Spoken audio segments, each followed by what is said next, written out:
I'm joined by the Emergency Management Director, Jared Hill, for the Pasco County Sheriff's Office. So overnight, we did not see a whole lot of movement. Again, in fact, we saw no movement on the edges, about 4 to 6 inches of decrease in the water level. We're still saying that it's 225 feet across, about 50 feet deep. Again, for clarification, how do we know it's 50 feet deep? It's because of the engineer's report on the home on the right that is destroyed. That engineer report back in, I believe it was 2016, maybe 2012, said that it was about 50 feet deep. What you see today, right now, is what you're going to see probably for about the next 24 to 36 hours. And that is just monitoring, looking at levels, looking at cracks about every 2 or 3 hours. 11 homes have been affected. So I want to clear up a couple of things. Yesterday there was some stations reporting 13 homes because they were counting 11 plus these two. These two destroyed homes are in the group of 11. So 11 homes affected. 2 of those 11 homes were destroyed. 9 homes have been tagged by the county building official as unsafe for entry. We have the Red Cross, excuse me, we have the Red Cross assisting those families and providing any needed needs that they have unmet at this point in time. As I said, 2 of these homes were destroyed. The addresses again are 21825 and 21835 Ocean Pines Drive. The last 25 is on the left, 35 is on the right. Those have been completely destroyed. Those residents, again, were clear. They did not sustain any injuries. Sheriff's Office and fire rescue individuals got people and things out of those homes before they succumbed to the sinkhole.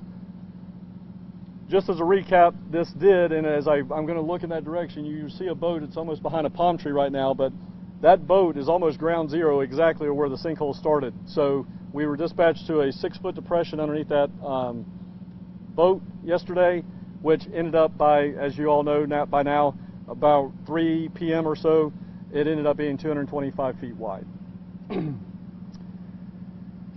Victims.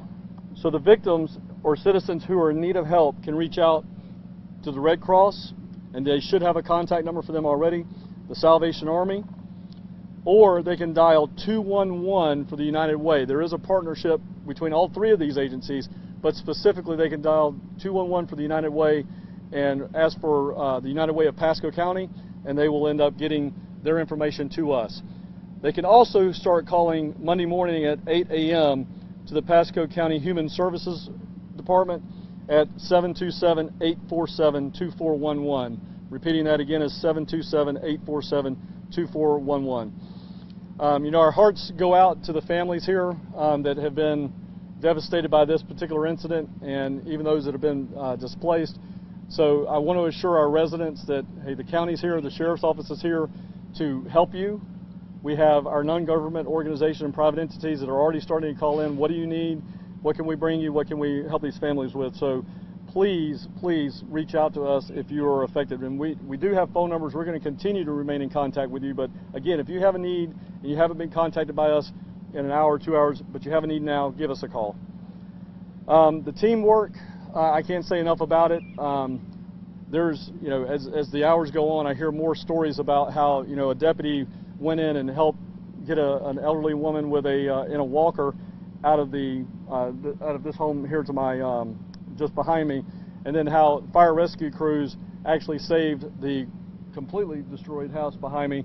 They had a motorhome in front of that, and they knew that this house was probably going to be completely engulfed by this sinkhole, so the engine crew went back in, found keys, just a bunch of keys, came out, jumped in the motorhome, ran through the keys, found it, got just around the corner on the pavement there, and then the driveway where that motorhome was parked fell into the sinkhole. So these just extraordinary story after extraordinary story of the collaborative and cooperative teamwork between the Sheriff's Office and Fire Rescue very early on in this incident, and then the many other agencies that came on after it as we went through the evening hours.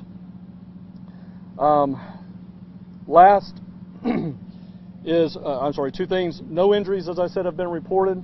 And then Pasco County now is in a phase of coming from response, and our response is actually monitoring right now, moving to recovery.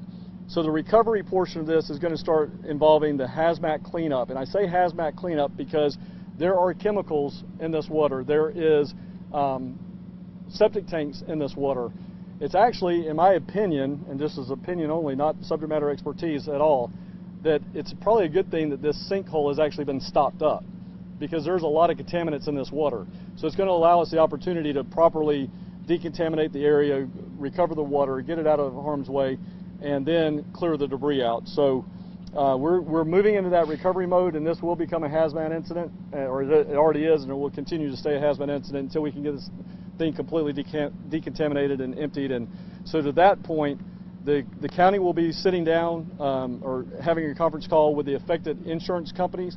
There are all 3 homeowners that are affected. This individual here that's lost about 45 feet of their driveway and their septic tank, and then these homes over here all had insurance, which was a fantastic thing. We'll be working with those insurance companies along with the county to start the next remediation steps, mitigation steps, if you will, and getting this cleaned up. The cleanup's going to take weeks. To get the road back to where it's at and the lots back to normal, I'm going to be honest with you, I'm going to estimate that in the months. So we will have heavy equipment moving in at some point in time over the next week, maybe 2. I was asked a question earlier about when can we get the other residents back in their homes that are outside the fence. I'm going to wait on the state geologist to come back and some subject matter experts that I know that are going to be coming in today from the University of South Florida.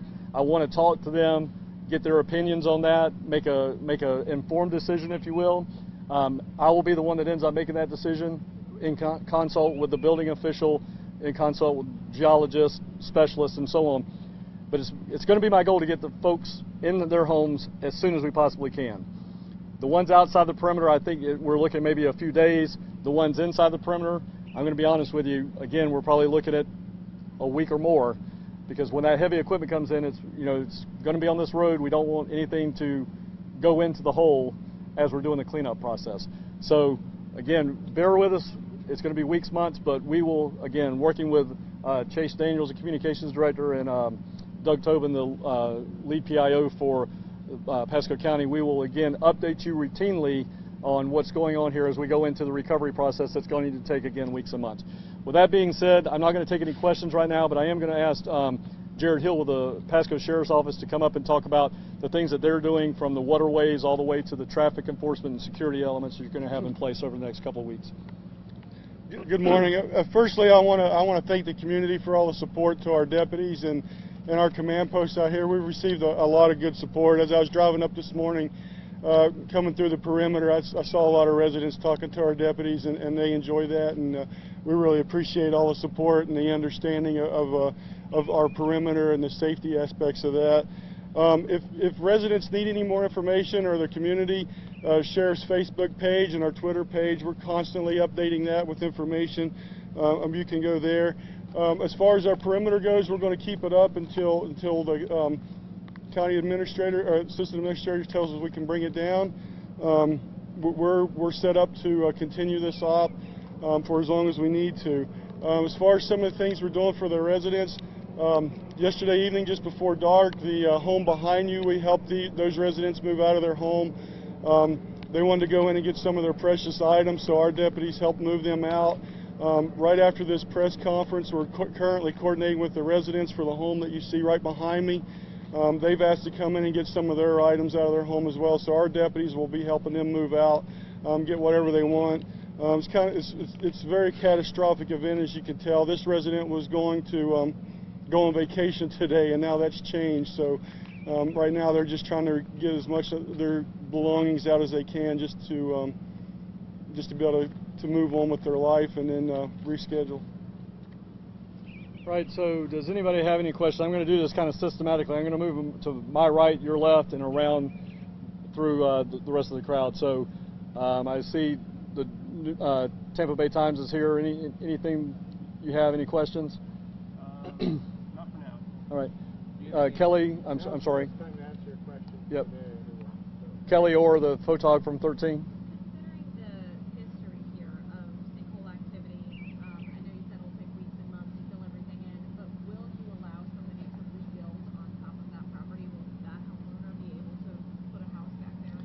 All right, so the question was, based on what's happened here with that sinkhole activity in the past, will somebody be able to develop that property and put a house back on it?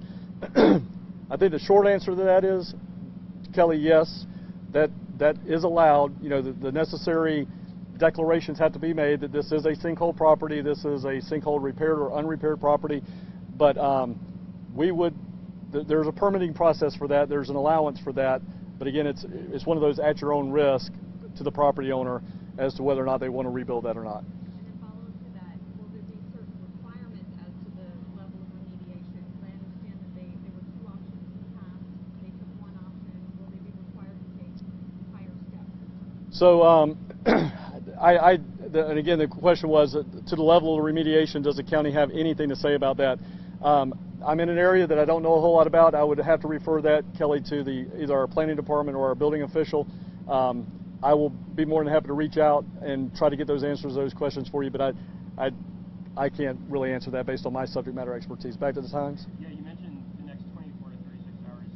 At what point, when it stops moving, from that point on, do you determine that it's actually stagnant? So that determination actually does not come from us. That determination comes from state geologists with the Department of Environmental Protection, other consults that they may bring in to determine when that's going to be. You know, I will tell you, based on the information we have, we know that for sure this is the largest sinkhole Pasco County's faced in the last 3 decades. There's others that have, sent me text messages and emails that we believe it's the largest now in maybe 5 or 6 decades, but again, that's unconfirmed.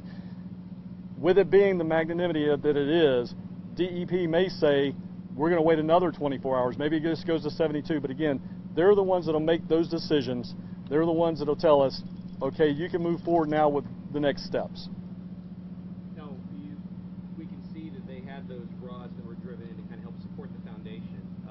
And this may be a question for the geologist, but had the hole not grown to this size, would those have helped that home stay intact? Is it just a matter of the hole so big? Right. Obviously, if this would have opened up 6, 8, 10 feet, then yeah, those pins would have done just fine.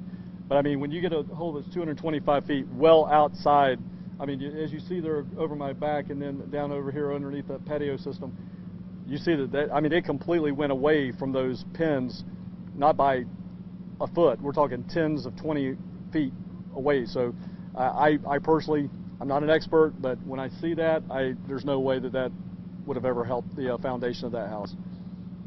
Maricela? I'm sorry. Touch base a little bit on the hazmat situation again. What's the concern with that, and what would that mean for some of the people living around here? Right, Isabel. What we have is again, we know that there's contaminants in the water. We know that there is we know for sure there's a car in there. We know that there's garage type materials in there. We know for sure that a drain fill of 1 septic tank and 2 entire drain fills and 2 entire septic tanks went into here. On average, emergency management estimates that households have about 5 to 10 gallons of natural household chemicals, which in some cases are hazardous materials. And actually in most cases are hazardous materials. So we know that we have contaminants in here. How much contamination we have, we do not know, but we're going to treat it as if the whole area is contaminated. We're going to do everything we can to ensure the proper remediation and mitigation of the hazardous material and move on to where we do not do harm to the environment and we do not do harm to, for instance, water tables or anything like that in the area. We're going to do everything we can to ensure that proper and complete cleanup is done of this at the homeowner level, at the county level, because the county owns a road, and so on. Yes, ma'am. What if we get bad weather? All right, so the question was, what if we get bad weather? From Bay News 9, that if we get bad weather at this point, I think we're going to have the normal associated signs and symptoms of erosion. You're going to see probably dirt along the edges start to almost even off, if you will. It'll actually cut it down, even it off. We may have a few more drop-ins, but you're going to see those natural signs of erosion along the edge. You should not see the dramatic pictures that we saw yesterday morning at 9:30, 10 o'clock, where you have 10, 20 feet of earth go into the system. So again, we're working on now coming up on hour number 17 of no activity, no foreseen activity. So we're pretty confident that as those hours continue to grow, that the rain is just going to be a minor situation. Yesterday the concern was, while it was still active, that if we dump an inch of rain or more in there, does it continue to become more active below the surface just from the added weight? So, anybody else? Channel 8, National Networks, all good? All right, folks.